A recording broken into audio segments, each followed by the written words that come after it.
नमः श्रीवर्धमानाय निर्धूतकलिलात्मने सालोकानां त्रिलोकानां यद्विद्यादर्पणायते। एक बहुत ही प्रसिद्ध उदाहरण है। हाँ, वैसे प्रसिद्ध मेरे लिए हो सकता है, आपने सुना हो ना सुना हो, परंतु उदाहरण देना मेरा फ़र्ज़ है। कोई बहुत ही मरणासन्न अवस्था में है और जाके डॉक्टर के पास पहुंच गया। डॉक्टर ने उसकी नब्ज़ पकड़ी, हार्ट बीट चेक किया, जो कुछ भी उसकी पल्स बीट देखा, सांसें देखी, धड़कन देखी, उसकी आंखें वगैरह चेक की, जो कुछ भी उसकी नॉर्मल बेसिक टेस्ट करनी थी वो सब किया। फिर पता चला कि इसके तो कुछ एक स्पेशल टेस्ट करवाना पड़ेगा। तो स्पेशल टेस्ट में कंप्लीट बॉडी चेकअप करवाना पड़ेगा और तब जाके ये फलित हुआ कि उस व्यक्ति को लास्ट स्टेज का कैंसर हुआ है। पूरी बॉडी चेकअप की, सब ब्लड टेस्ट वगैरह किया, उसमें निकला कि उसको लास्ट स्टेज का कैंसर हो गया है। अब घर वाले परेशान। घर वाले कहते हैं डॉक्टर साहब आप तो इलाज चालू कीजिए, जो पैसा लगेगा हम देने को तैयार है, आप इलाज चालू कीजिए। डॉक्टर ने कहा देखिए लास्ट स्टेज का मरीज़ है, इससे कुछ काम नहीं होने वाला है। हम इसके ऊपर कितना भी प्रयास करेंगे, देखो मुझे क्या है, मैं तो अभी हाल आप पैसे कमा सकता हूँ। प्रयास करने को क्या है, मैं सलाइन चढ़ा दूंगा, दवाइयाँ दे दूंगा, हॉस्पिटल में भर्ती करवा दूंगा, हो जाएगा मेरा तो 8-10 लाख तो वैसे ही बन जाएगा। परंतु मैं नहीं चाहता हूँ कि व्यर्थ में आपका भी समय बर्बाद हो, पैसा बर्बाद हो। आप तो एक काम कीजिए, इनकी समाधि की तैयारी कीजिए। मैं जैन हूँ तो मैं इस तरह से पैसे कमाना योग्य नहीं समझता हूँ। बहुत आग्रह किया उन्होंने, फिर भी डॉक्टर साहब नहीं माने। डॉक्टर ने कहा कि नहीं, मैं इनका इलाज नहीं कर सकता। वो व्यक्ति या वो घर वाले दूसरी जगह चेकअप करवाने गए। उन्होंने कहा सेम प्रोसेस फॉलो करनी होगी, चेकअप करना होगा, सब होगा। और उन्होंने कहा ठीक है कोई बात नहीं, आप भर्ती करवा दीजिए।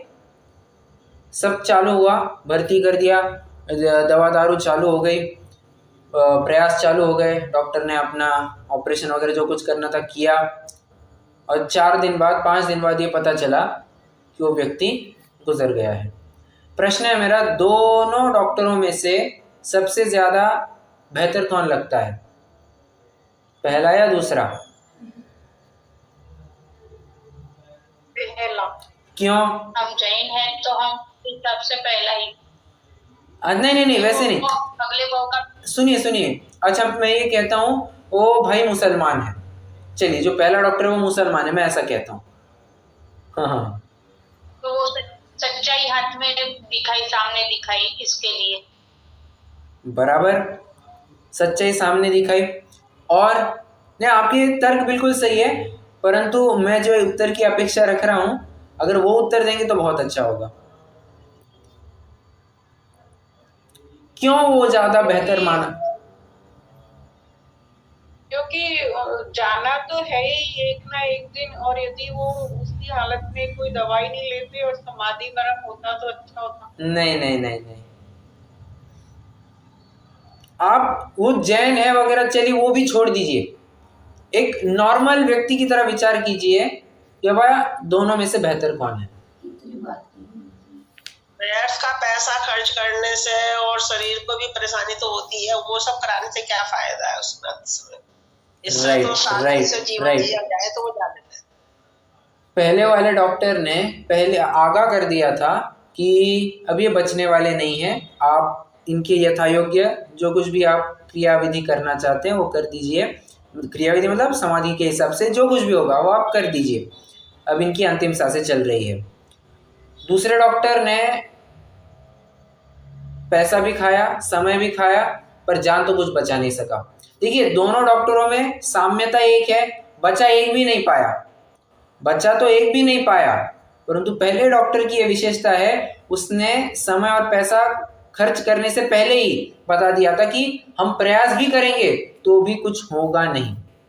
दूसरे डॉक्टर ने ये कहा कि हम प्रयास करेंगे, हम बचा के दिखाएंगे, परंतु बचा तो वो भी नहीं पाया। ओके, सिद्धांत क्या घटित करना चाह रहा हूँगा मैं, अपने वर्तमान प्रकरण को ध्यान में रखते हुए मैं क्या सिद्धांत घटित कर सकता हूँ? थोड़ा विचार कीजिए।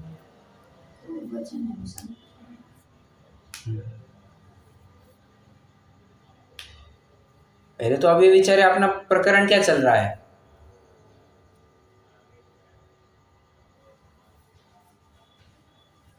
अपना प्रकरण तो ये है ना, क्या?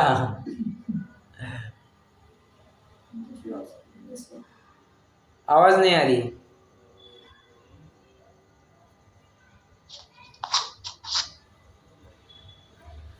यथार्थ संधान है ना, जब बॉडी का भी यथार्थ संधान हो गया तो फिर उसी के अनुकूल घर में ही भैया कर उसको शांति देनी चाहिए। नहीं नहीं नहीं, मैं उदाहरण की बात नहीं कर रहा हूँ। हम चर्चा किसकी कर रहे हैं पिछले 15 दिन से? यथार्थ संधान की है ना। इस समय तो देव की तो हो की अब शास्त्र की चली थी ना कल। बराबर, या कुल मिलाकर के बात कहना चाहे तो देव शास्त्र गुरु की बात चल रही है, ठीक है। सच्चे देव शास्त्र गुरु के सच्चे श्रद्धान की बात चल रही है, टू बी मोर स्पेसिफिक। क्या फर्क है अन्य देवों में और सच्चे देव में? क्या फर्क है अन्य जिनवाणी में और अन्य वाणी में और जिन वाणी में? क्या फर्क है सच्चे गुरु में और अन्य गुरु में? तो यही फर्क है। जो 2 डॉक्टरों में हमें फर्क देखने में आया, फर्क वही यहाँ पर भी दिखता है। देखिए, चाहे हमारे भगवान हो या और कोई भी भगवान हो, करने में तो कोई भी समर्थ नहीं है। परंतु जिनेंद्र देव ने पहले ही ये कह दिया था कि कोई करने में समर्थ नहीं है, करना धरना तुम्हारा होगा। स्वयं ही स्वयं का करता है, स्वयं ही स्वयं का भोगता है। कोई परद्रव्य या कोई भगवान, कोई व्यक्ति किसी का करता धरता हरता नहीं हो सकता है। ये उन्होंने पहले ही आगाह कर दिया था हमें। इस रूप से उन्होंने हमारा समय, हमारा पैसा या किसी भी प्रकार से हमारा मनुष्य भाव बचाया है। उन्होंने हमारे प्रयास को बहुत सीमित कर दिया है कि बाबा, जब कुछ कर ही नहीं सकते हैं अपन, ना हम किसी का कुछ कर सकते हैं, ना कोई हमारा कर सकता है, तो दौड़ना क्यों? अपनी दौड़ को सीमित कर दो, ठीक है। बाकी के देव कैसे हैं? वे कहते हैं कुछ नहीं, हम करके दिखाएंगे, हम करके दिखाएंगे। अल्टीमेटली तो कर भी नहीं सकते, वो भी नहीं कर सकते हैं। क्यों? एक द्रव्य दूसरे द्रव्य का कर नहीं सकता। क्यों? क्योंकि दोनों द्रव्यों में अत्यंत अभाव की वज्रमयी दीवार है। ये अभाव का प्रकरण अपन पढ़ चुके हैं, बराबर। और समयसार के आत्मख्याति टीका का एक कलश भी है। यह परिणमति सकर्ता, जो उस रूप परिणमित हो वही कर्ता कहलाया जा सकता है। अब जब हमने देख लिया कि एक द्रव्य दूसरे द्रव्य रूप कभी परिणमित नहीं होता, तो उसका कर्ता होने की भी बात नहीं हो सकती है। इजी। तो इसीलिए सच्चे देव सच्चे क्यों कहलाते हैं, इसका कारण मैंने बताया। सच्चे शास्त्र सच्चे क्यों कहलाते हैं और सच्चे गुरु सच्चे क्यों कहलाते हैं, इसकी कारण मीमांसा हमने कुछ बिंदुओं के माध्यम से की। एक भूधरदास जी का छंद है, भूधर शतक में आप पढ़ेंगे, वहाँ पर उन्होंने जिनवाणी और अन्य वाणी की ना कंपैरिजन किया है। अब आप अपने मूल प्रकरण में आते हैं, शास्त्र की बात चल रही थी अपनी, तो जिनवाणी और अन्य वाणी में उन्होंने कंपैरिजन किया है। कैसे? कैसे करी केत की कनेर एक कही जाए, आक दूध गाय दूध अंतर घनेर है, पीरी हो तरीरी पहना रीस करे कंचन की, कहाँ कागवाणी कहाँ कोयल की टेर है, कहाँ भान भारो कहाँ गिया बिचारो, कहाँ पुनो को उजारो कहाँ मावस अंधेर है, पछ छोरी पारखी निहार निक निके करी, जैन बैन और बैन इतनो ही फेर है। क्या कह रहे हैं? एक एक पंक्ति का अर्थ देखेंगे, हमें कोई जल्दी नहीं है, हम आराम से चर्चा करेंगे। कैसे करी केत की कनेर एक करी जाए कही जाए। केतकी और कनेर, केतकी के फूल और केवड़े का फूल। केतकी मतलब भी केवड़ा होता है,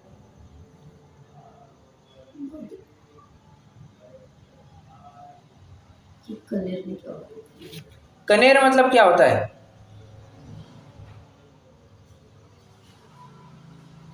किसी को पता है?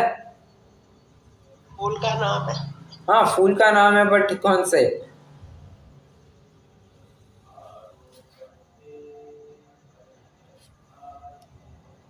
केवड़ा कहते हैं जहां तक मैं समझता हूं।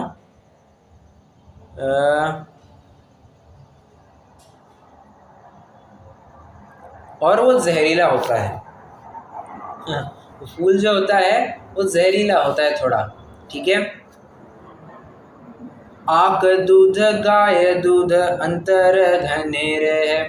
आक नाम का एक फूल है, उससे दूध निकलता है। आक नहीं, आक का फूल कुछ अलग होता है। आक मतलब जानता है कोई?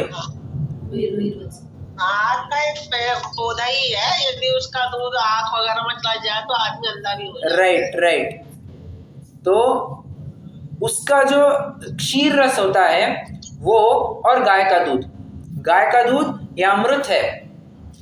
वो आक फूल का दूध या उसके पौधे का दूध इन द सेंस उसका क्षीर रस जो निकलता है वो जहरीला है। दिखने में कैसे है? दोनों समान है, दोनों सफेद है, सफेद ही दिखेंगे, परंतु दोनों के सेवन में एक में नाश है, एक में जीवन है, ठीक है। पीरी हो तरीरी पैन रीस करे कंचन की। धतूरा और सोना, धतूरा, हाँ, धतूरे में और सोने में पीला दोनों है, पीले दोनों भी है। वैल्यू किसको ज्यादा है, सोने को या धतूरे को?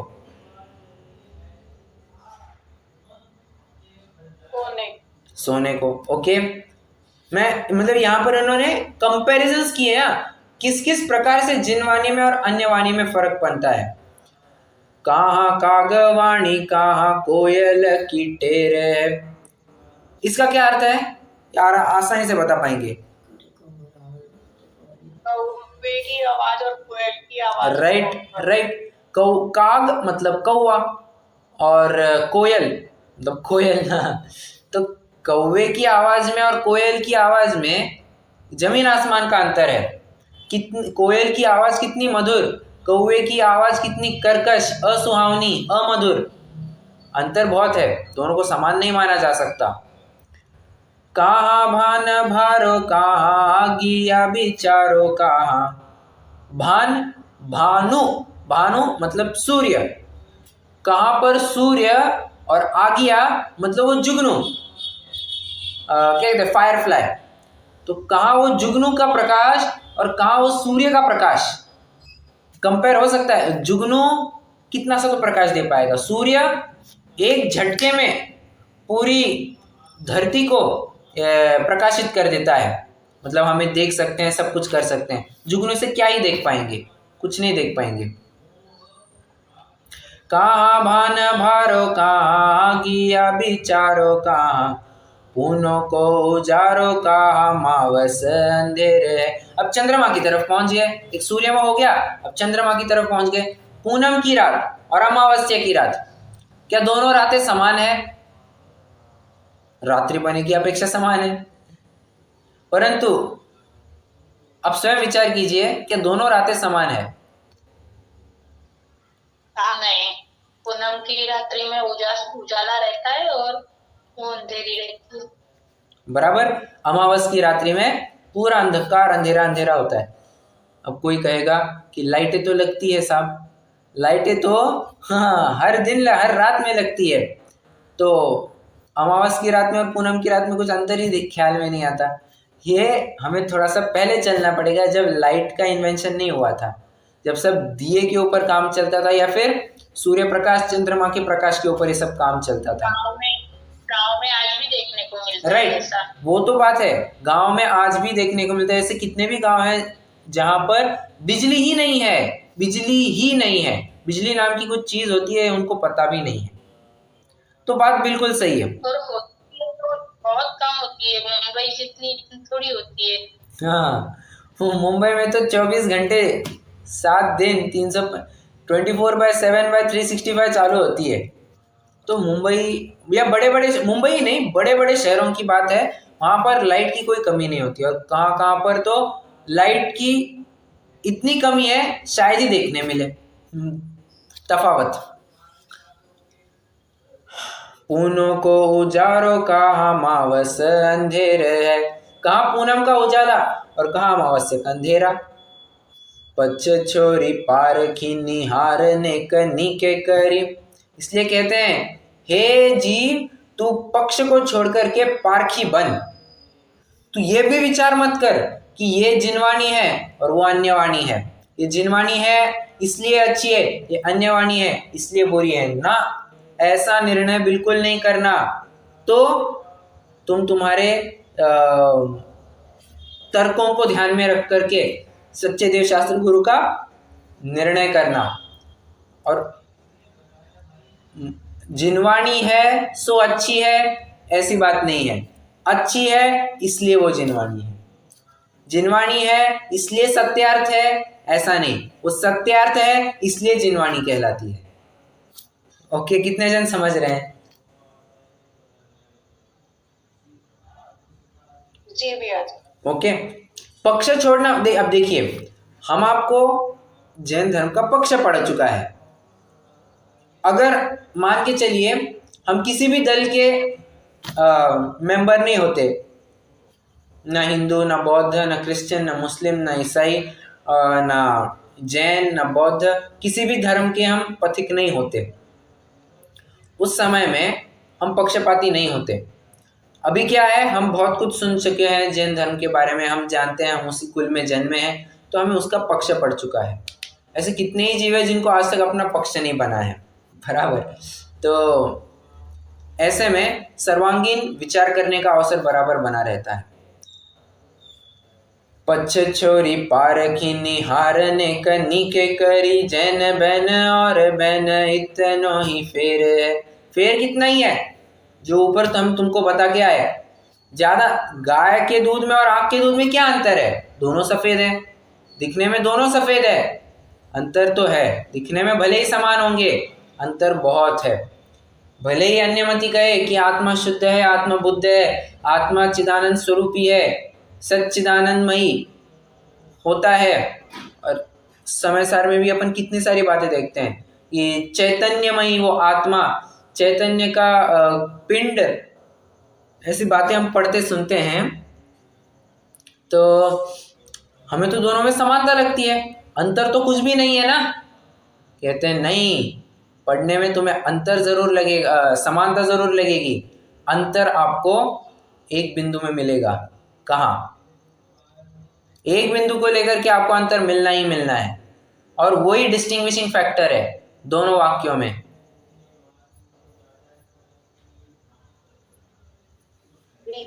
और सर्वज्ञता। और थोड़ा अच्छे से कहेंगे, ये बात बिल्कुल सही है। अच्छा, वे भी तो कहेंगे कि वीतरागी सर्व। स्टेटमेंट की अपेक्षा विचार कीजिए आप। इस स्टेटमेंट में अन्यमति भी कहते हैं कि आत्मा शुद्ध है बुद्ध है, हम भी कहते हैं आत्मा शुद्ध है बुद्ध है, फिर भी जैनियों की बात सही क्यों और अन्यों की बात सही क्यों नहीं?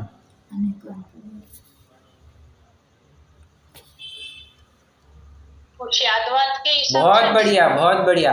स्याद्वाद अनेकांत के कारण हम सही है।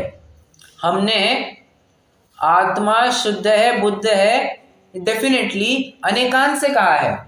वो उनका जो कथन है वो एकांत का कथन है, और एकांत भी कौन सा? मिथ्या एकांत। आत्मा शुद्ध ही है, अशुद्ध नहीं ही हो सकता, ये उनका मिथ्या एकांत हो गया। उनके अभिप्राय में खोट है। क्यों? वे दूसरा पक्ष स्वीकारने को तैयार ही नहीं है।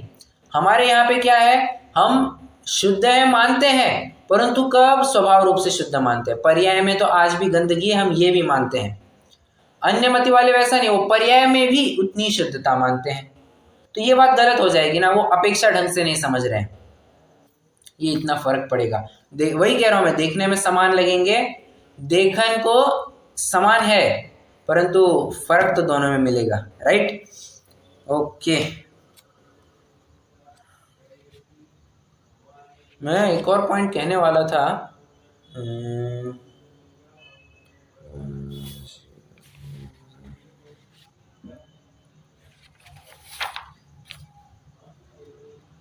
ठीक है, हाँ, एक एक एक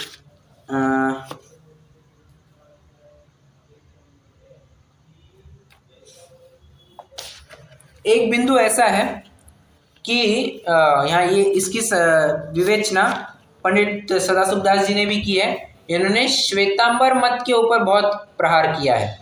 उसमें उन्होंने, उस प्रकरण में उन्होंने श्वेतांबर मत के शास्त्रों में क्या क्या गलत बातें पढ़ने सुनने को मिलती है जो अत्यंत ही अतर्क संगत है, इन बातों को उन्होंने कुछ जिक्र किया है। कुछ बिंदु मैंने आपको बताऊं, कुछ मुझे 18 मूल बिंदु मिले हैं, उसके और सब डिवीजन करेंगे तो कुछ 25-30 के आसपास जाना चाहिए। इतने पॉइंट्स बनते हैं, मतलब 30 एक पॉइंट्स उन्होंने छांट के निकाले कि देखो ये तुम्हारी गलतियां हैं, ये तुम ऐसा कैसे कह सकते हो, तुम्हारे तर्क ही गलत है। कुछ मैं बिंदु आपको कहता हूं, जैसे कि कैसे कहूं मैं, स्त्री मुक्ति का समर्थन। एक मल्लिनाथ जिनेंद्र को स्त्री कहना, परंतु उनकी प्रतिमा तो एकदम पुरुषाकार बनाते हैं। क्या कहा, मानते तो है कि ये मल्ली बाई कह करके उनको स्त्री मानते हैं, परंतु प्रतिमा बनवाएंगे तो स्त्री की बनवाएंगे या पुरुष की बनवाएंगे? ऑफ कोर्स पुरुष की बनवाएंगे। तो कॉन्ट्राडिक्शन नहीं है क्या? कह रहे हैं स्त्री, बना रहे हैं पुरुष, ये तो स्ववचन बाधित दोष हो गया। ठीक है। और महावीर को पेचिस रोग हो गया था, मतलब अतिसार, दस्त, जुलाब लगने लग गए थे, लूज मोशंस होने लगे थे। कहां पर? केवल ज्ञान होने के बाद। और उसका निवारण कैसे किया? कौवे के मांस को खा करके उन्होंने उस रोग का निवारण किया। भले आदमी, तुम ये कैसे कह सकते हो कि तीर्थंकर जैसे जीव ने कौवे का मांस खाया? जो जीव जियो और जीने दो का नारा देता है, जो जीव परस्परोपग्रहो जीवाना, सभी जन जिए और सभी आत्माएं समान है, कोई आत्मा छोटी बड़ी नहीं है, सब जीवों के प्रति दया करो, ऐसा संदेश देने वाले हैं, अहिंसा परमो धर्म का जयघोष देने वाले हैं। तो ऐसा जीव स्वयं किसी दूसरे जीव का भक्षण करके, मांस का भक्षण करके अपने रोग को कैसे मिटा सकता है? कितनी इलॉजिकल। और भगवान जैसे जीव को आप जुलाब लगना कहते हैं, ये कितनी हास्यास्पद बात है, कितनी हास्यास्पद। ये स्वीकृत नहीं है। और क्या मानते हैं कि महावीर भगवान पहले ब्राह्मणी के गर्भ में थे और त्रिशला के गर्भ में कोई तो भी और व्यक्ति था, तो देवों ने जाकर के उसको इंटरचेंज करवा दिया, यहाँ का गर्भ वहां ट्रांसफर किया, वहां का गर्भ यहाँ ट्रांसफर किया। अब गर्भ कैसे ट्रांसफर हो सकता है? गर्भ कैसे ही ट्रांसफर हो सकता है? नहीं हो सकता है।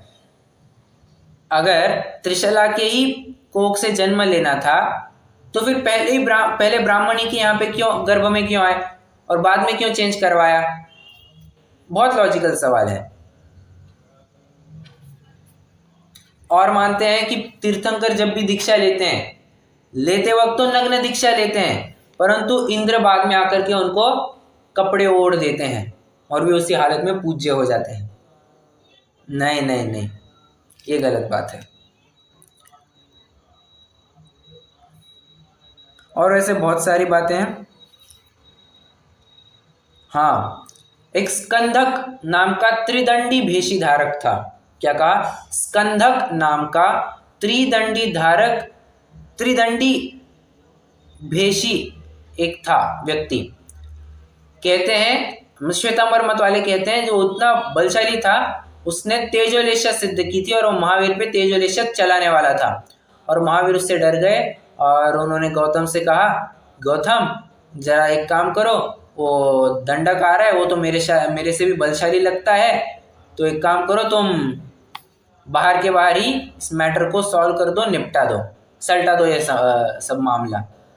अब और गौतम कहता है डोंट वरी सर, जब चेला है तो गुरु को कुछ करने की ज़रूरत नहीं है, ऐसा श्वेतांबर वाले कहते हैं। इस सुनने में बड़ी हास्यास्पद बातें हैं, परंतु फैक्ट है, उन्होंने अपने ग्रंथों में ये सब बातें भर रखी है।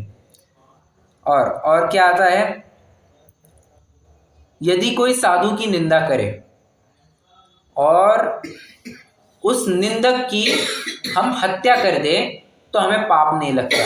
ओ हो, अरे साधु की निंदा करने वाले की कोई हत्या करे तो हम हत्या करें तो हमें पाप नहीं लगेगा? ऐसी कैसी बात हो सकती है? नहीं हो सकती। फिर न्याय व्यवस्था कैसे बैठेगी? हत्या की है, पाप तो लगेगा ही लगेगा। पंचेंद्रिय जीव को मारा है साहब, पंचेंद्रिय जीव को मारने का पाप बहुत बहुत बहुत होता है। इसलिए ये बात भी गलत है कि साधु की निंदा करने वाला निंदा कर रहा है और उस व्यक्ति की हमने हत्या कर दी जो निंदा कर रहा है, तो वो पाप नहीं है, सरासर गलत।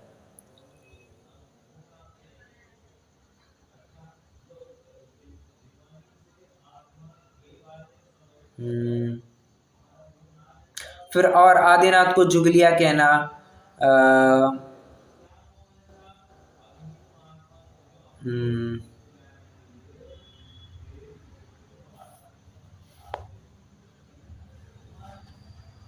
अभी क्या कहा मैंने? आदिनाथ को जुगलिया मानते हैं। फिर गंडर ने झूठ बोला, ऐसा भी बोलते हैं। यादव वंशियों ने मांस भक्षण किया या वे मांस भक्षित है, ऐसा कहा। चमड़े में जो रखा जल है, घी है, वो सब निर्दोष है। ये सब उनकी मान्यताएं हैं, क्योंकि सरासर गलत ध्यान में आती है। ठीक है, तो ऐसे वचन जिसमें पाए जाए वो तो किसी भी प्रकार से जिनवाणी कहलाने के लायक ही नहीं है। इसलिए सच्ची जिनवाणी को परखना ये बहुत बहुत ज़रूरी है। कोई आकर के कुंद कुंद के नाम पर कुछ भी पुस्तक मढ़ देवे तो ऐना चौलवे, ये काम नहीं चलेगा। उस देव की, उस शास्त्र की, उस गुरु की, तीनों की परीक्षा होगी, तब जाकर के ही उस लिखे हुए वचनों के ऊपर विश्वास होगा। जब तक विश्वास नहीं हो सकती ये बात। ठीक है,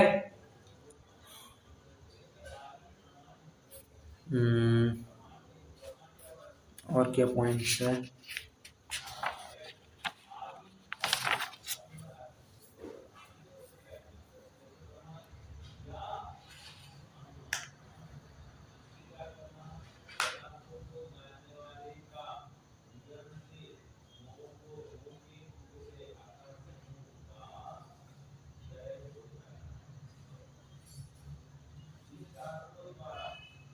ठीक है, कुछ पॉइंट तो है नहीं वैसे 9वें श्लोक में चर्चा करने के लिए। हम 10वें श्लोक की तरफ बढ़ भी सकते हैं, या लगा तो अपन फिर रुक भी सकते हैं। 40 मिनट वैसे भी होने को है अभी। एक काम कर सकते हैं, अपन रुक भी सकते हैं, रुक ही जाते हैं। 10वें श्लोक की अपन चर्चा कल करेंगे। वैसे ये श्लोक आपको पता चल ही गया होगा। गुरु के बारे में, सच्चे गुरु का स्वरूप यहाँ पर बताया जा रहा है, और सच्चे गुरु का क्या स्वरूप होता है, किस प्रकार, कितने दोषों से या कितने परिचय को सहने वाले होते हैं, कितने दोषों से रहित होते हैं, कितने कषाय चौकड़ी का भाव, इन सब बातों की चर्चा या उत्तर हमें इस 10वें श्लोक में मिलेगा। कोई प्रश्न हो तो जरूर कर सकते हैं।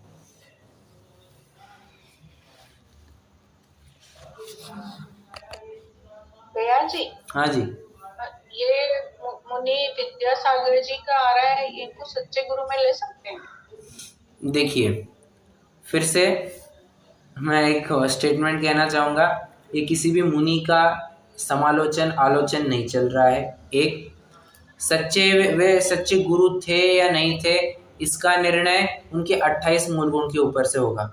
अगर 28 मूल गुण दिख रहे हैं तो सच्चे मुनि, नहीं दिख रहे हैं तो वे मुनि सच्चे नहीं हैं। That's all. देखिए, मुनि पने के लिए एक ही क्राइटेरिया है, 28 भारी अपन जितना परख सकते हैं, उनके 28 मूल गुण का निरतिचार पालन। बस हम इतना ही देख सकते हैं। क्या उनके 28 मूल गुण पल रहे थे? अगर विचार किया जाए तो नहीं पल रहे थे। कैसे? क्योंकि उनकी ऐष्णा समिति का आप विचार कीजिए, ऐष्णा समिति कैसे होती होगी? उद्दिष्ट होती होगी। 46 दोषों को टाल करके कभी हो ही नहीं सकती थी। औद्देशिक दोष जो सबसे पहला दोष बताया गया है 46 दोषों में से, वो दोष उनको हर प्रसंग में लगता होगा कि वो आज महाराज का आहार हमारे यहाँ होना है, तो उनके उद्देश्य से सब भोजन बनाते होंगे, हो गया आहार उद्दिष्ट हो गया। तो ऐसे में अगर मूल गुण ही कम है तो हम उसे सच्चा गुरु कैसे कह सकते हैं? हाँ,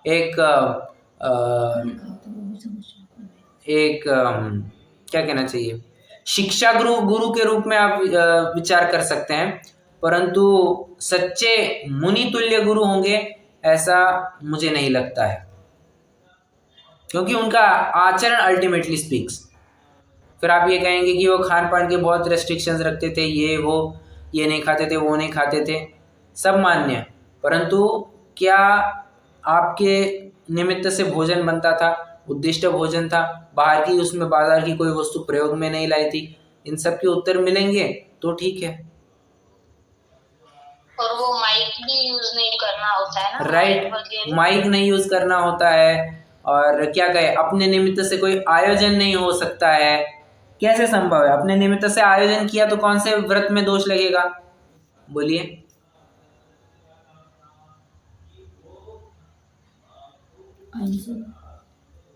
अपने निमित्त से आयोजन करवाया तो किस में दोष लगेगा?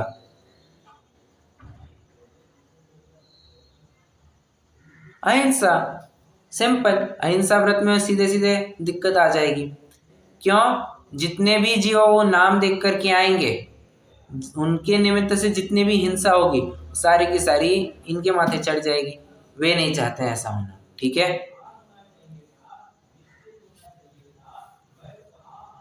समझ में आया? Okay okay,